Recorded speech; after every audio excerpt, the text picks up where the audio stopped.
Tarkir Dragonstorm is here, and the first commander deck has been revealed, Jeskai Striker, so let's get upgraded. Shiko and Narset Unified is 1 blue, red and white for a legendary creature, human spirit dragon that's a 4/4. They have flying and vigilance along with Flurry.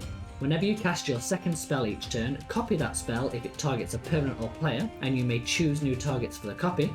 If you don't copy a spell this way, draw a card. This is a fantastic commander for several reasons. It's a 4/4 with flying and vigilance, so it can beat down people quite easily, as well as it being card draw in the command zone. On top of that, if our second spell targets something or someone, we get to add more value by copying that spell and choosing new targets. As you can see with this deck, we're running 18 creatures, 15 sorceries, 15 instants, 8 artifacts, 6 enchantments and 37 lands. So there's quite a nice balance around things. Obviously sorceries and instants combined, there is 30 of those, which means that's our bread and butter, so this deck does obviously care about casting instants and sorceries. There is not so much in terms of copying besides the commander. We've got this new card with Adaptive Trading Post, which looks quite good. I'm going to definitely keep that in so we can copy things and double up our value.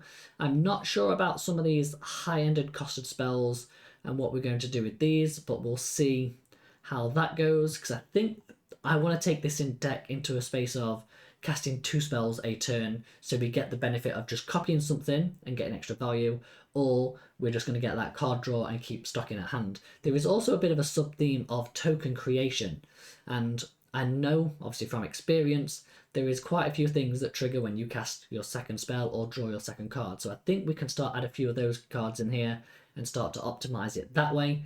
There is 37 lands. Yeah, I'd love to see 40 including MDFCs, but this is a Precon, so we can up it to that level should we have the space. And yeah, that's about it. I'll break this deck down into sections, highlight what I'm cutting. I normally cut around 20 cards, so yeah, let's get to it. So this looks like a fairly balanced deck. We've got 19 pieces of card advantage, so this is anything that looks at the top few cards of your library, then you pick one, whether you draw in, scry in, loot in, anything like that, surveil, that's all in here. Anything that's related to card draw, that's all in here. Casting stuff from graveyard as well, that's all in here as card advantage. Copying spells, we've got 2 with Adaptive Training Post and Veyron. Veyron is a very nice commander to run. Ramp is pretty good. We've got 12 pieces of ramp. 3 bits are on the higher cost, let's say, with Big Soul Storm Carnapus and Mana Geyser. Mana Geyser works very nicely with our Expansion Explosion and our Electro Dominance. So it could be very good, especially if we can Mana Geyser into one of those, because those both target, which means we then copy. And yeah, protection spells, Curse of Opulence and Ghostly Prison both encourage people to attack our opponents rather than us. Narset Reversal just bounces a spell back to opponent's hand. Removal is not too shabby. I am thinking of going down the token route. I think I mentioned this. And if I do that, I will probably cut some of these board wipes because I'm going to be building a board state pretty quickly. So I then don't want to rat that away. So I'll probably swap that with some more ways of protecting our board state, so we don't counter our own strategy, so to speak. And yeah, the land base is not too bad, which you'll see in the stats in a second. And ways you can remember this deck is just make loads of tokens, make a big flying guy that beats people down at the end of the game, Expansion Explosion just to do a load of damage, or good snipe. But I feel like if you want to go down the good to snipe route, you're probably better off just building a Veyron Spellslinger deck and just doing all those type of good to snipe effects. I think we're going to go token route, make loads of tokens, cast spells, make tokens, draw cards, cast spells, make tokens, draw cards. Overwhelm our opponents by just doing what we want to do and win the game that way. So let's look at some stats. So we can see from these stats that it's a pretty solid, well-built deck. Mana curve is nice and high in the 2 to 3 range and then smooths out for the rest of it. It doesn't go all the way to 8 mana, but don't worry about that, we can fix it. And we've got 21% covered by 49, 51 covered by 54, so that's a little bit tight, so maybe we can reduce the amount of blue in the deck. We've got 41 covered by 49, and then obviously 13% covered by 22, but we don't really worry about that one. Average mana value of the deck as it stands as a Precon is 3.03, so if we're wanting to multi-spell, as soon as we cast our commander, we need to be at 6 mana at turn 5, yeah? So it means we need to have ramped at least once before turn 5 to get that 2 casting spells. So if we can reduce this just a little bit, if we don't hit that ramp because we're only running 12 pieces of it, we can reduce this a little bit and more likely to get to the point of cast our commander, then double spell the following turns. So yeah, hopefully we can reduce that a bit, maybe down to about 2.5, something like that. That would be quite good. Seems like a solid deck. Let's get cutting. Just quickly want to jump in and say, if you're enjoying yourself and you like what you see so far, please consider hitting that like button. If you want to see more stuff like this, I do this on a weekly basis pretty much. So hit that subscribe button so you always get notified of more stuff. And yeah, if you've got any suggestions for cards for the deck that I've missed, then drop them down in the comments below so everybody is aware. Thank you very much. Let's keep going, shall we? So here's everything I am cutting from the Precon. Ancestral Visions, Curse of Opulence, Curse of the Swine, Aggressive Iteration, Narset's Reversal, Vanquish the Horde, Gutter Snipe, Shiny Impetus, Transforming Flourish, Mana Form Hellkite, Mangara the Diplomat, Tempest Technique, Voracious Bibliophile, Baal's Expertise, Lier Disciple of the Drowned, Time Wipe, Sublime Epiphany, Transcendent Dragon, Velamachus Lawhold, and Magma Opus. So the reason why we're cutting most of these cards is literally just down to the cost of them. They're 4-5 mana plus, or they're multiple pipped, and we want to be reducing the cost of our deck down from that 3.03 down to around 2.5 mark. Yeah, so we want to pull that down as much as we can so we can cast multiple spells as soon as we've cast our commander. Things like Gutter Snipe just make you a bit of a target, and unless you're going down that full spell storm type route, same with Tempest Technique, you don't really get the full benefit from those cards. Curse of Opulence and Shiny Impetus are a bit like protection spells, and they encourage your opponents to attack each other, but you know, we don't really want to do that. If they were instants and sorceries, maybe they'd hold a bit more synergy with the deck, but they don't. Curse the Swine requires you to make loads of mana to order it to be super effective, but obviously we're not running that much mana, so we can't. Lier is a great card if you can benefit from it massively, but if you just cast this and then pass the turn, there's a good chance one of your 3 opponents could just try and win on their turn, knowing their stuff can't be countered. And yeah, the board wipes are great if you want to run the board wipes. I'm personally going to take them out and swap them, I think, some more protection spells, Ghostly Prison, Propaganda, stuff like that. So we'll have a board state of tokens, and then we'll have some pillar fort effects just to really dissuade people from attacking into us, and then we can just alpha strike down later on in the game after we've had a few turns to generate that value up. So yeah, that's where I'm going. That's what I'm cutting. Agree, disagree, let me know if I've made any massive blunders. And yeah, let's tell you what I'm adding into the deck. Cards that I am adding to this deck are Brainstorm, Portent, Boros Charm, Brimstone Roundup, Clarion Spirit, Deliberate, Improbable Alliance, Intangible Virtue, Ledger Shredder, Roar of Resistance, To Arms, Untimely Malfunction, Generous Gift, Inspiring Leader, Propaganda, Anointed Procession, Mana Echoes, which is just fantastic, and Mondrak, followed with Past in Flames and Council of 4. What does adding these cards to the deck do for the deck, you say? Well, it just allows this deck to be a little bit more consistent. Yeah, we can reduce that average mana value of our deck down a little bit, so we are more likely to cast 2 spells per turn, especially once we've got Shiko and Narset on the battlefield. A lot of these cards are instant speed, so we want to be able to do this on our opponent's turn if we've got mana left open. Yeah, we've got more payoffs for when we do cast 2 spells, so we can make more tokens. Yeah, as you can see, our token section is a lot more full now. Yeah, we're running things like Anointed Procession, Mondrak, we've got Clarion Spirit, we've got Improbable Alliance, we've got Intangible Virtue, loads of stuff to help us build up more of a board state. Council Floor also makes tokens as well as drawing cards. We've got Boros Charm to protect our board state. Brainstorm Portent obviously just allows us to cantrip before casting any other spell, so set up that copy ability or another draw. We've got Ledger Shredder as a fantastic card for just being in our deck because it benefits off what we want to do naturally. Roar of Resistance gives all of our creatures haste, so we can utilize those as soon as they come into the battlefield. We don't have to wait till the turn gets back round to us.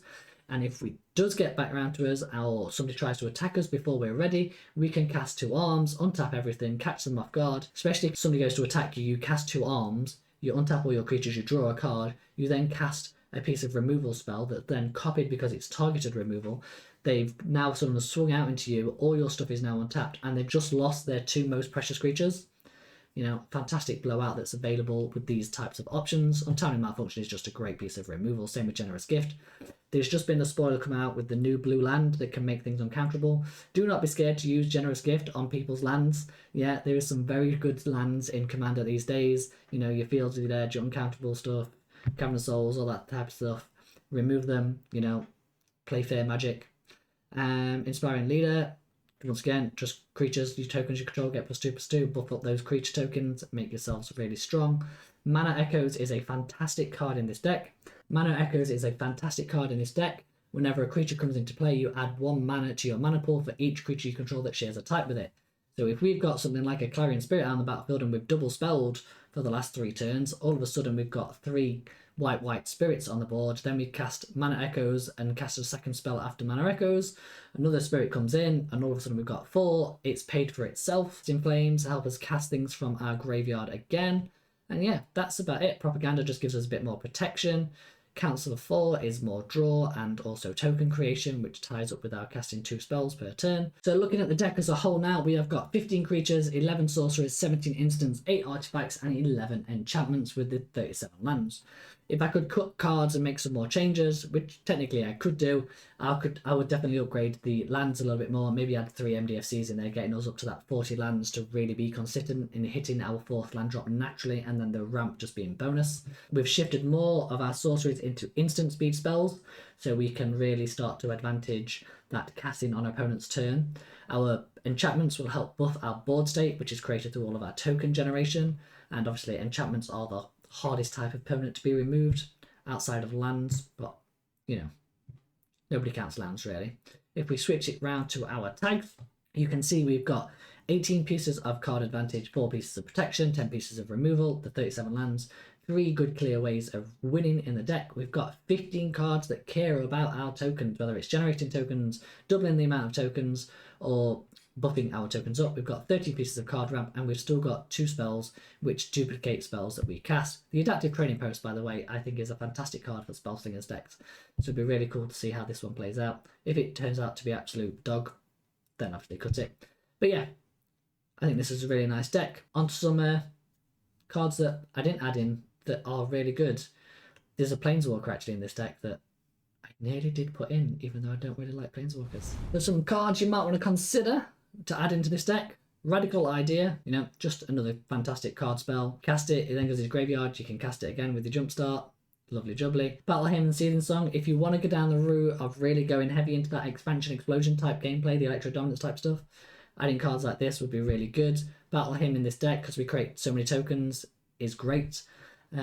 More removal, because we're relying on going wide a bit more and we've removed all of our board wipes. You might want to have a bit more targeted board wipe into there. Things like Sinking Stupor as well are fantastic because obviously it helps buff our land count, same with the Witch Enchanter that we'll see in a minute. But yeah, Stroke of Midnight, which is another fantastic card just like Generous Gift. Then we've got Wear and Tear, you've got Ravenform, Resculpt, Ridership, Rapid Hybridization, all fantastic cards. If you do want to go down that big mana route and you want to really search for your Seething Songs, your Mana Geysers, and the Expansion Explosion card, Mystical Tutor, Personal Tutor, 2 good cards that you could throw in, but then you're using tutors and you're really starting to push the power of the deck and make it a little bit even more consistent or linear, as people say. Other ways we could win the game is using something like Crash Through. So if we're going off a more stormy style deck and we're storming loads and making all of our prowess monks even bigger and bigger, we could use something like Crash Through to give them trample to make sure they get damage through. If we wanted to focus on specific creatures like the dragon that I kept in or the Ledger Shredder that I put in, you can use Enter the Enigma and Shadow Rift. Some other fantastic creatures that trigger when you cast multiple spells is Malcolm the Eyes, which lets us investigate, which then gives us more card draw. Bergie is just a fantastic storming off card, so we can storm off even further. We've got Born, the Balladeer. Yeah, whenever you cast your second spell each turn, go to target creature and opponent controls. So this allows us to start making our opponents attack each other rather than attacking us. We've got Stella Lee as well. Obviously, copy target instant sorcery spell you control. You may choose new targets for the copy. Activate only if you've cast 3 or more spells this turn. So if you are going down the full spell slinger route, then Stella Lee could be a choice for you to put in. Wish Enchanter as well, just another fantastic piece of removal. When it enters, destroy target artifact or enchantment opponent's control. Yeah, if you start to use the Sinking Stupor Wish Enchanter, you could start to put the bounce lands in so they can bounce those back to your hand and then cast them for the spell slide. And the Planeswalker that I so nearly added into this deck was Elspeth Stormslayer. This Planeswalker just seems really pushed to me. Obviously, it's a doubling effect for all the tokens that enter the battlefield. It then creates tokens. For 0, it lets you put counters on everything across your board. Yeah, and then 3 is removal, and you can do all of them as soon as you come down, or whichever one as soon as it comes into play. It just seems fantastic, and it's 5 loyalty. Like, I don't know, I feel like this should be on like 4 loyalty or 3 loyalty as it comes in, like not 5. Like the fact that you could just play it, remove something straight away, or play it, buff your entire board state if you've already got a board state, or play it and then make a board state, like it just seems really strong to me. But it is 5 mana, so it is on the higher end of things. Let me know what you think of Elspeth Stormslayer. Is it good? Am I overhyping it? Like, let me know. So in terms of stats for the deck, we've managed to drop the average mana value of the deck down to 2.65, which is a little bit better. Didn't get down to that sweet spot of 2.5 where I wanted to get to, but we got pretty close. As you can see, the mana curve is a little bit smoother now because it doesn't trail off into 7s and 8s and don't have that awkward 0 as well with the suspend spell. Our mana values 27 to 49, 46 to 54, 40 to 49. So we've got a little bit more headroom. It's a little bit tight on the red, but that's not too bad. I've not changed any of the lands around, so you could quite easily drop a couple of plains and add in a couple of mountains if you wanted to just really solidify and secure that a little bit more. So where do we take this deck from here? Well, we just optimize the hell out of it. Obviously, I've not used any game changers in this deck, so you could obviously start to throw those in and add those in if you wanted to. One of the big ways in which you could upgrade this is to really reduce the amount of sorceries in this deck and look for the similar type of effects but at instant speed. Yeah, the other thing to do is really hone in on protecting your commander. Maybe you want to use things like your Teferi's Protection to protect your board state a little bit more. You know, you could use something like Cathar's Crusade, so every time creatures, tokens come in, you sort of start buffing your board state even more and more and more. Yeah, and that's it. Just optimize that mana curve a little bit more, maybe reduce the 4-drops a little bit more so you can put more into like the 1-drop slot, and then that way you've got a really aggressive front end on the curve and you can get things going nice and quickly. You could add a little bit more ramp to the deck on the lower end side of things, so you could add the talismans, maybe swap the signets out for talismans or just add the talismans in as well. That would give you that little bit more ramp. And yeah, that's about it really. And then if you obviously want to take it to like bracket 4 and stuff like that, throw in the tutors, really go for that optimized type of stuff. You know, start thinking of like your Splinter Twins and your Dual Caster Mages and all that type of stuff that you can do.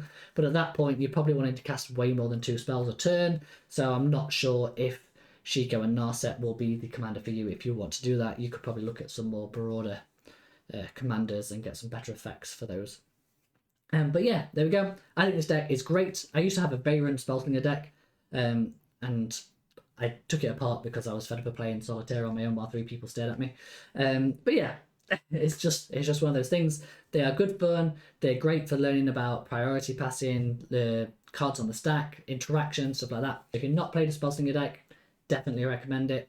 Yeah, and I love the token synergies with this as well, like so you can cast your spells and then create a board state at the same time while just casting multiple spells, you know, so it's just like things happen by circumstance just as you're doing your thing. So it's a great way to play commander, like I do this, I do this, I do this, and it makes this, this, and this, and this, and then all of a sudden, oh yeah, I've got loads of stuff I'll attack. If you want to see the other Tarkir Dragonstorm precons that I've upgraded, please click the playlist. And yeah, thank you very much for watching. I appreciate your support as always, and I'll see you all in the next video. Goodbye for now.